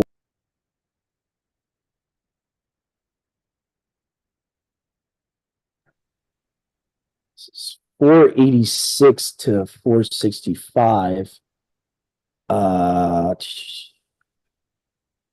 So according to the Masoretic, you have Esther as early as 486, which to me causes a big problem. That would be way too early in the timeline. When you look at the timeline of Nehemiah and Ezra and all that, it's way too early. It's way too early. Because if I'm not mistaken, Mom, isn't she supposed to be after Nehemiah's generation and Ezra's generation? Let me think. Or at least she would have been at the same time period. At the same time, I think. So that puts her at about 440, 450, if I'm not mistaken, BCE, not 465 or 480. That is at least a good generation before her. So just looking at these dates, if these dates are correct, I have to side with the LXX version. I have to. There's no choice. But if these dates are completely precise and correct, which again, I'm giving this, link. Sister Marissa found the benefit of the doubt that it's 100% correct. Artaxerxes is way more realistic. Artaxerxes the first, 465 to 424. Somewhere between those two dates of 465 to 424, that's when you would have Esther happening, the book of Esther actually happening, and that's when you would have Nehemiah and Simon, So they're following the Masoretic. Right. 482 BC. Right. Yeah. So it's weird that they got like confusing information in that Pure Flix movie. They got 482 BC. Yeah, and then they're claiming that his dad would have been Xerxes. So it's very weird. Yeah, the 482 I think is way unrealistic. Just looking at the when each book would have happened realistically, chronologically. We're talking about the I think canonical Ezra, right, Brother Yahusha, the real Ezra, right? You what? Were you referring to the real Ezra, real book of Ezra, like the canonical Ezra? Yeah, I'm not saying I haven't read this article, so I'm not. Okay. I'm not sure I'm reading it right now. Okay, no, Sister Alice just wants to know, like, if this is the canonical real book of Ezra, or rather the pseudepigraphal. No, Ezra. Yeah. So regular Ezra, the one that's in like the standard Bibles. Yeah. I'm kind of glad they're going from that rather than these weird pseudepigraphal, trying to get any history from those. So I'm at least glad this article does that. But yeah, I know that from reading the book of Ezra, from the canon, actually, by the way, guys, it used to be called Ezra and Nehemiah, right? It was originally one book. So that's where the person's getting their information from. In the Catholic Bibles, it would have been called the book of Ezra and Nehemiah, because originally it was one scroll. But later on got separated into two different books in later canons. Like in the I wonder why the Masoretic was separated. That's kind of weird to me, unless that's something that they did later on. I would like to look into if Jewish Bibles do that, because that would be very weird that the Catholics don't separate it in the older Catholic Bibles, but the Jewish canons do. Go ahead, Brother Yahusha. I'll look into this much later, though. Just in trying to come to a complete conclusion, like this is what it is 100%, and digging through history, I would almost say that that's a near impossibility if you consider that history is written by the victors. We can come to assumptions, but as far as like 100% conclusions, I think that's a near impossibility. Yeah. The only reason I say I'm coming to a conclusion is I already am doubtful of the Masoretic text. I'm already doubting its historical reliability due to, for listeners that don't know about the other issues of its historical chronicling, is that they've changed other things in history. I'm just going on presumption at this point. I'll admit it. That is my opinion, is my presumption. But I would more side with the LXX's rendering of which king it was, due to the Masoretes changing other things, like changing Deuteronomy 32:8, changing how long they were in Egypt, changing so many things historically. The Masoretic text has changed. I'll put it this way: I have very little faith in their integrity at this point. So, the only possibility that the LXX could be wrong is that the name could have got changed, or at some point throughout the ages when the Vatican got the Septuagint, maybe that happened. But other than that, I'm just speaking on my own opinion. I'm not trying to preach any doctrine. I'm just speaking on my own opinion. I side with the LXX rendering of the name of that king. I personally believe that I believe there could be multiple reasons for them to change stuff, especially if they're already trying to change who Haman was a descendant of. In their rabbinical literature, not in the Masoretic text, but in their rabbinical literature, they want you to think he's a Amalekite. They want you, they're already trying to change some of the narrative in the rabbinical traditions. It's not too far fetched, in my personal opinion. They would change the name of that king, to put that book earlier in the timeline. I guess would be my conspiracy theory. Would be that they would want to put it in 485 BC rather than 445, 450 BC. That's just kind of my theory there. Go ahead, brother.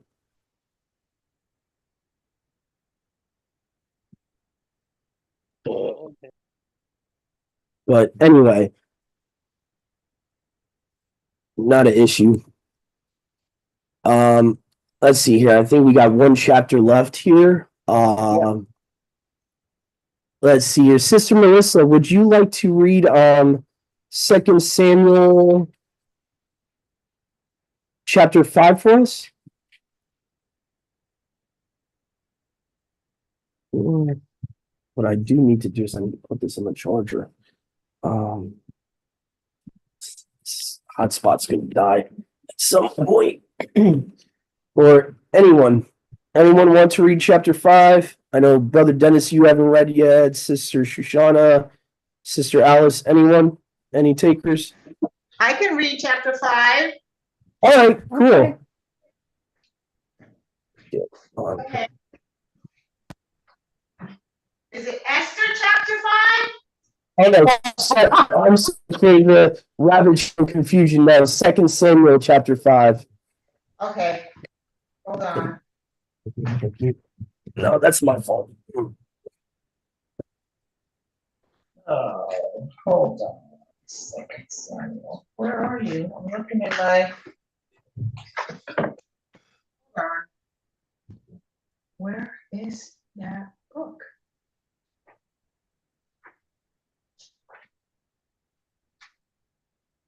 I gotta go to my other book. Hold on.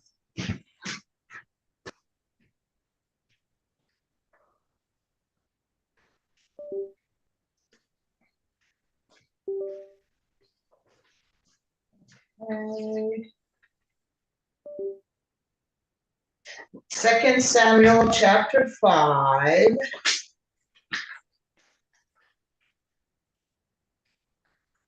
Reads as follows. Okay, I'm going to read out of the scriptures. And all the tribes of Israel came to David at Hebron and spoke, saying, "Look, we are your bone and your flesh. Formerly, when Shaul was sovereign over us, you were the one who led Israel out and brought them in. And Yahuwah said to you, shepherd my people Israel and be ruler over Israel. And all the elders of Israel came to the sovereign at Hebron, and sovereign David made a covenant with them at Hebron before Yahuwah. And they anointed David sovereign over Israel. David was 30 years old when he began to reign, and he reigned 40 years. In Hebron, he reigned over Yehudah 7 years and 6 new moons. And in Jerusalem, he reigned 33 years over all Israel and Yehudah. And the sovereign and his men went to Jerusalem against the Jebusites, the inhabitants of the land. And they spoke to David, saying, except you take away the blind and the lame, you are not going to come in here, thinking, David is not going to come in here. But David captured the stronghold of Sion, the city of David. And David said on that day, anyone who strikes the Jebusites, let him go by the water shaft and take the lame and the blind, who are hated by David, being, that is why they say the blind and the lame do not come into the house. And David dwelt in the stronghold and called it the city of David.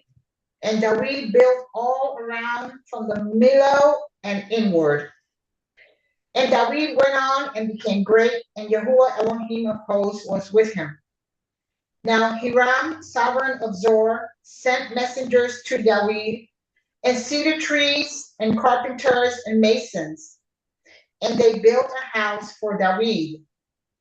And David knew that Yahuwah had established him as sovereign over Israel, and that he had exalted his reign because of the people of Israel. And David took more concubines and wives from Jerusalem after he had come from Hebron. And more sons and daughters were born to David. And these were the names of those born to him in Jerusalem: Shammua, and Shobab, and Nathan, and Shalomah, and Yibhar, and Elishua, and Nepheg, and Yaphia, and Elishama, and Eliada, and Eliphelet. And the Philistines heard that they had anointed David sovereign over Israel, and all the Philistines went up to search for David. But David heard and went down to the stronghold. And the Philistines came and spread themselves out in the valley of Rephaim.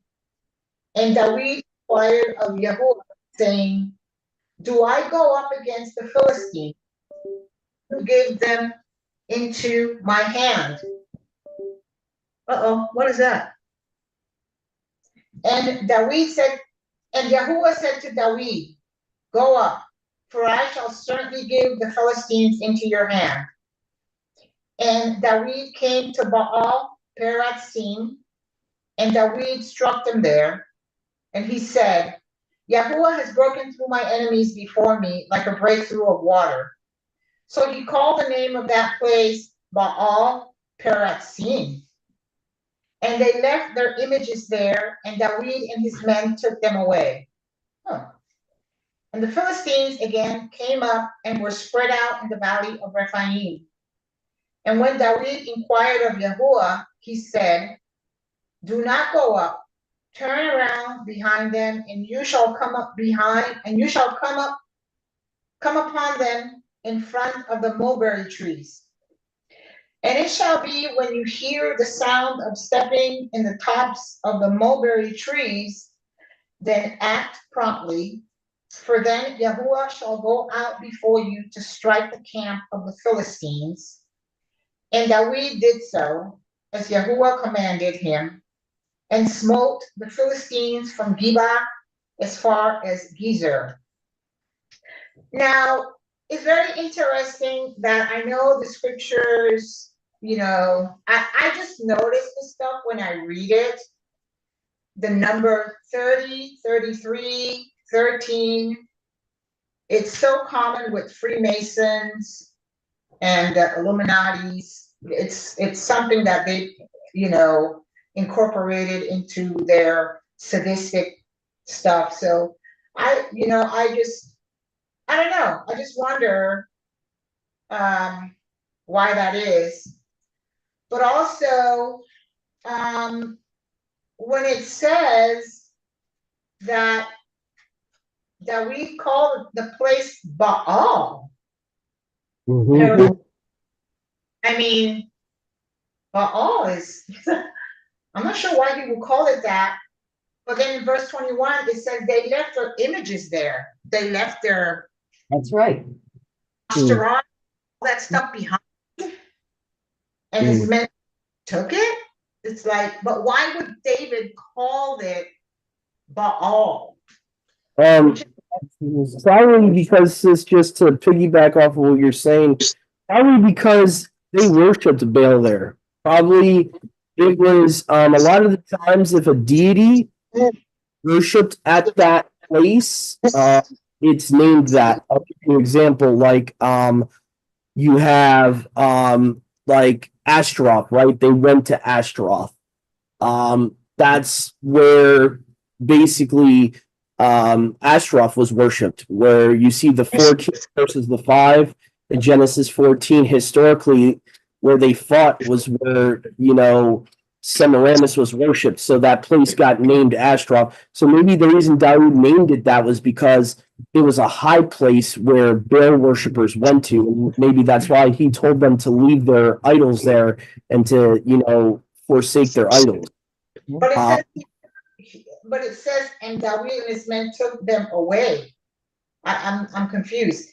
At first it says they left their images there, which is their Ashtaroth and their images. And then it says, and his men, David and his men took them away. What did they take away? The images that they supposedly left there? I'm confused. Yeah, possibly to destroy them, maybe. They let me see here. What verse are we looking at here? Let me look and see here. Waters were divided. What verse is it, Mom? I'm looking for it. So I want to see. Okay, I think it's Yep. See the Valley of the Giants. Yes. 20, Yeah. I think. Interesting. So David would Yeah. So, and it's very possible it's already named that. Let me see here. Yeah, the name of that place. Oh, I see why she's confused. Oh, there's a change. There's a change in the text there. Therefore, the name of the place was called over breaches. So Baal Perazim, according to the Septuagint, they give you the definition. It means over breaches.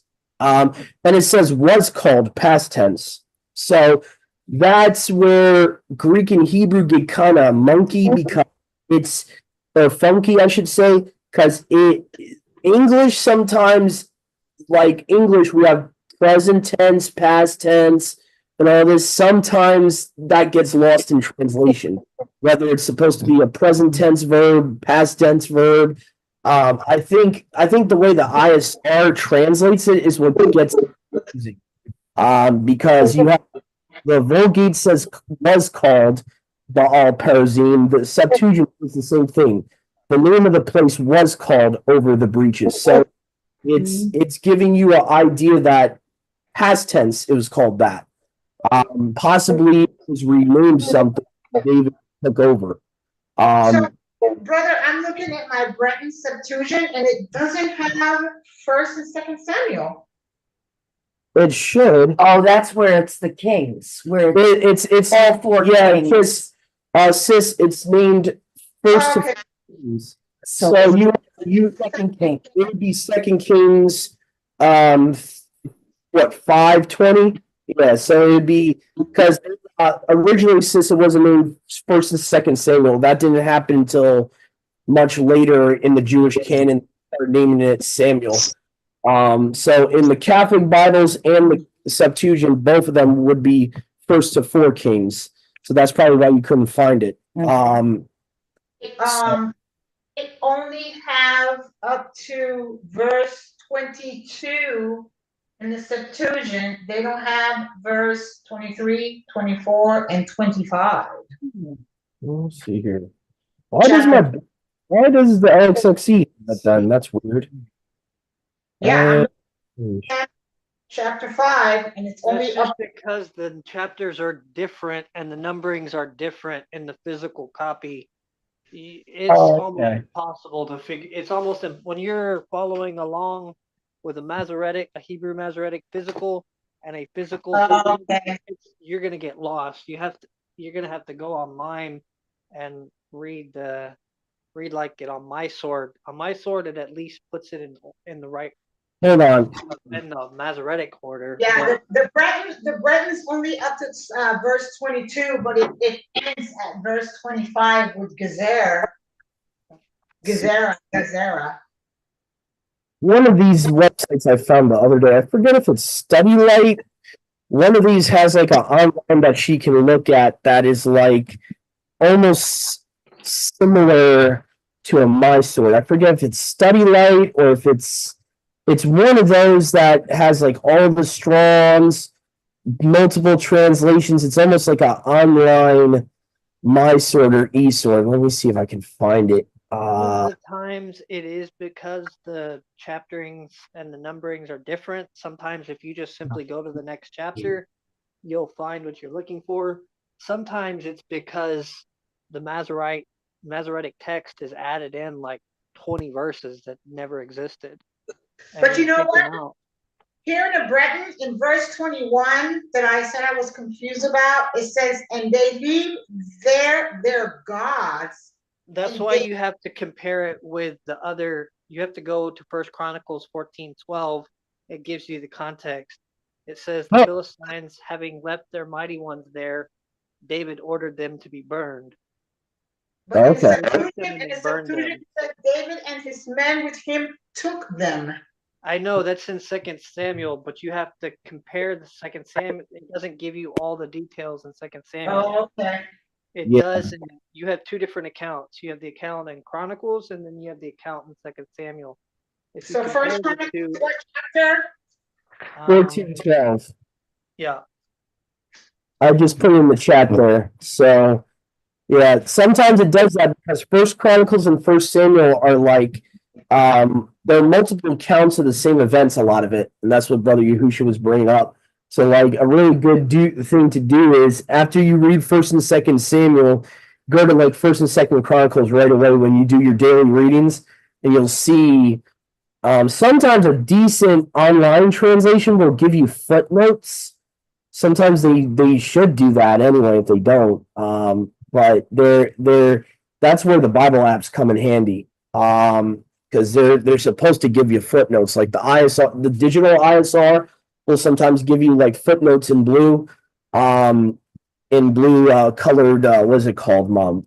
Like blue ink, I guess you would call it, like blue font. They'll give you like little footnotes. I'm trying to find, I don't know which browser I had it on, but there was a website that had all this. Like I think it was Study Light, but it could have been something else. It could have been another website that had let me see if I think what I did the other day was I searched for, let me just see here. I think it was like LXX 2012, and somehow I found this website that has like everything. It has I don't know if it's ebible.org. It might have been something else. Studybible.info. Here we go.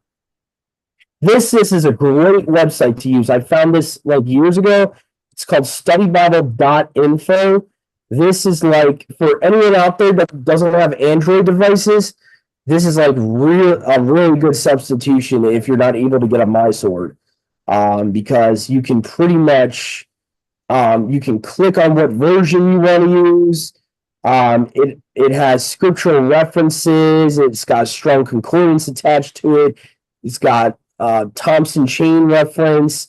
It's got commentaries. It's very good. So I'm going to put the link up in the chat. Go ahead, Sister Marissa. Or no, my bad, brother Yahusha, you had your hand up. So let me see here. This is a good resource, though. So I don't know. I guess that was an old hand. Okay. All right.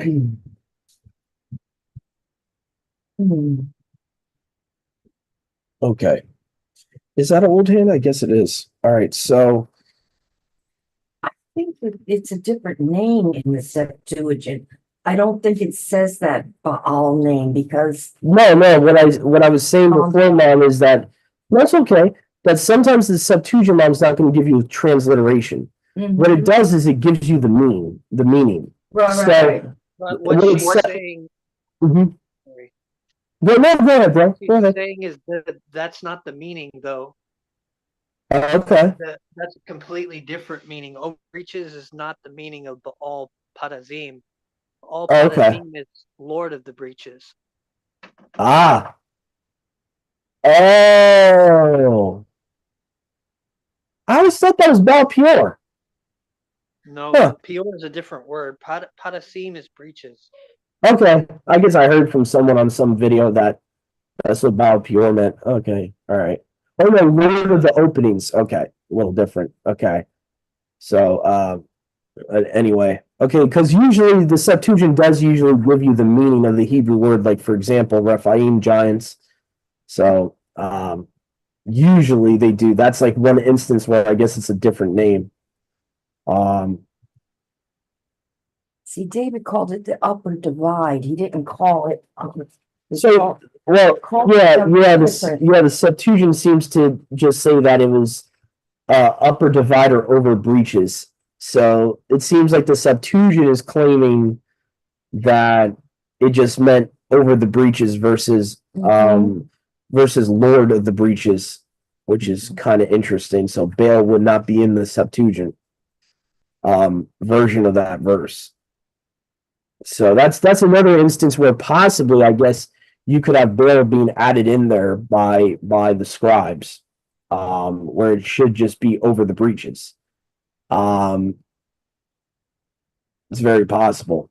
So they left there, their mighty ones. Okay, they went to the valley of Rephaim, the valley of the giants. You shall not go up to meet them, turn from them. You shall meet them near the place of weeping. So again, it gives them more of like a definition type of thing, where it's not giving you the Hebrew, it's not giving you the Greek. The Septuagint will just sometimes give you the meaning of where a place is, the place of weeping. Now, the Hebrew says mulberry trees. Very weird. What's weird is that the Hebrew says mulberry trees. Then you have the Latin saying balsam trees. So you don't even have the Latin and the Hebrew agreeing with one another. That's a very weird verse there in verse 23 of 2 Samuel 5. Septuagint just calls it the place of weeping.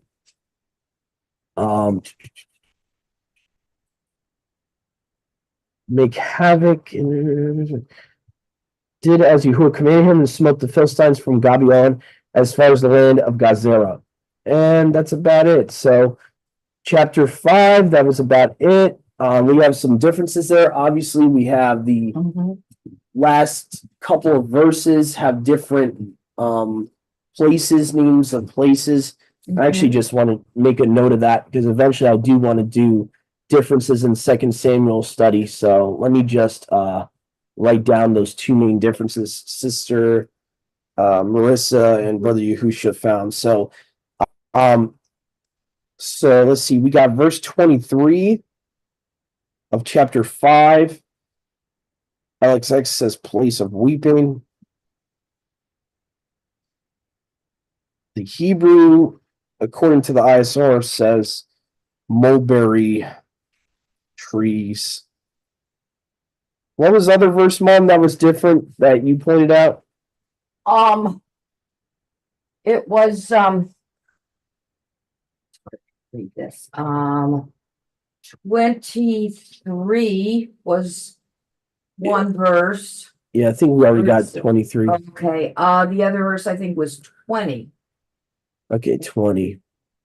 Yeah, so 20, you have the LXX over the breaches versus the Hebrew, which would mean Lord of I guess the breach, which again is very weird.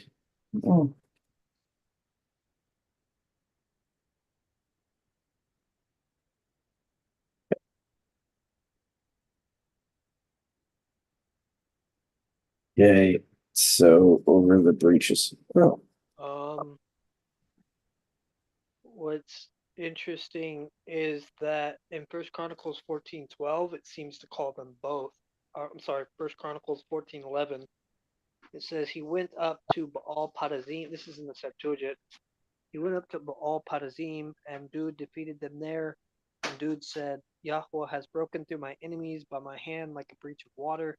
Therefore, he called the name of that place the breach of Padazim.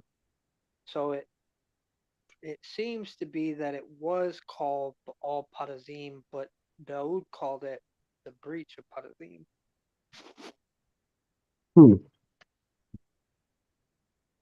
Yeah. Yeah, it seems like, yeah. What I see here is that the Vulgate and the Masoretic have that name, and the LXX just says breach of Perazim. So I wonder if this is like just. I mean, the Septuagint has both of them. Oh, okay. First Chronicles 14:11 has both of them.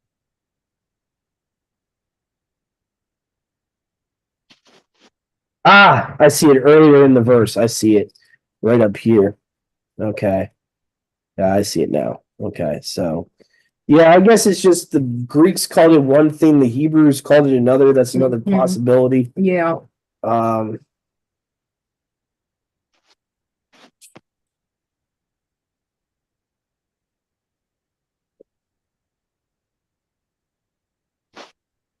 all right, I'm gonna write that down too. Okay, so I think that wraps about everything up here for today. Think unless brother you have something to add, I was probably going to close the recording. All right. So everyone, just want to say thank you for tuning in. For everyone that's been on YouTube now that has seen the study, and that will probably see the study later when it gets shared on Facebook. Just wanted to say thank you guys for tuning in, for listening in. Hope your Shabbat, actually, I should say Yahuwah Shabbat, for you is going to be restful, and hopefully it's been restful, and I hope you enjoy the rest of Shabbat, and Yahuwah willing, see you next time.